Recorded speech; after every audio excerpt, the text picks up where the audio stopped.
Chatham for the night and leave at first light. Whether he went home tonight or left in the morning, either way he'd earn his father's censure for being late. He touched a hand to his breast and felt the paper crinkle beneath his fingers, and the voice of the letter spoke to him again. Dear John, we received news that you are now home after your many years away. It would give me great pleasure to see you again. Your mother was not only my closest cousin, but she was my dearest friend. Please visit so that we might make your acquaintance, and so that I might have peace in light of the vow I made to your mother to check on you from time to time. Newton tugged the reins of his horse, and the beast shifted away from London and tossed its head toward Chatham. He hadn't planned on visiting his mother's cousin, but these relatives might be the solution he needed for the night. At the very least, he'd have a warm meal and bed. The visit would also provide an excuse to give his father for why he was late. He nudged his horse forward toward High Street, but then hesitated. Chatham, with its strategic location on the River Medway, had been commissioned by Queen Elizabeth I to host the Royal Navy dockyard nearly 200 years ago. Now the shipbuilding yard employed hundreds of men and launched many of England's finest vessels. Not only that, but the winding river provided a safe place for both merchant and navy vessels to anchor away from the harsh conditions of the North Sea. The defence fortifications of Upnor Castle and the batteries at Cockham Wood Fort in Gillingham also made Chatham a protective place for ships to moor away from French warships.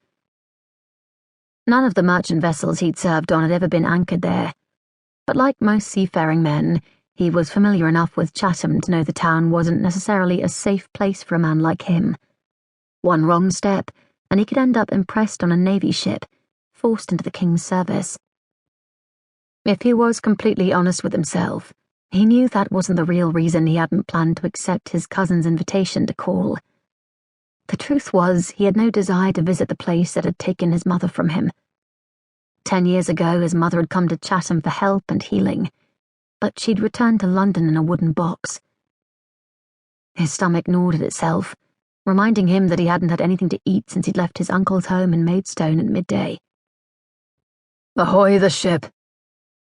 He dug his heels into his horse and urged it onward.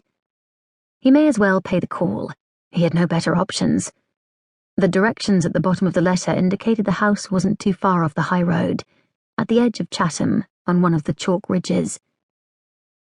As he ascended out of the river valley, the breeze grew stronger, bringing with it the familiar scent of salt and sea. Many believed that breathing deeply of the sea air could cure consumption.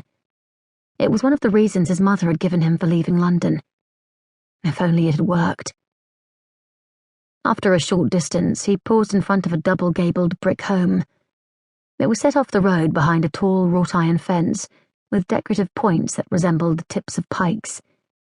The arched windows hadn't been shuttered for the night, and the amber glow of oil lights spilled out of several of them, illuminating the front door with a semicircular fanlight that, like everything about the house, attested to the growing influence of the middling class.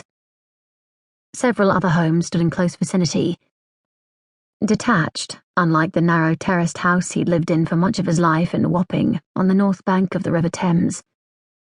Instead, these houses of modest size likely belonged to professionals who oversaw and profited from the royal dockyard. The slate roof and the classic-style parapet were just as his mother's cousin had described, so he dismounted and rattled the front gate, which swung open easily. He tied his horse just inside and bounded up the short walkway. Without another moment's hesitation, lest he'd change his mind in the face of ghosts from his past, he rapped on the door. He was fully prepared for a servant to answer, knowing a household of this size would have at least 2, if not more.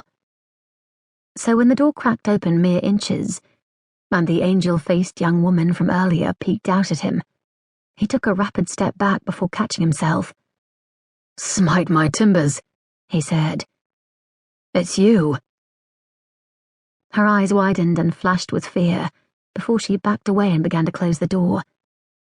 Thankfully, he was quicker than she, and wedged his foot into the crack, preventing her from locking him out.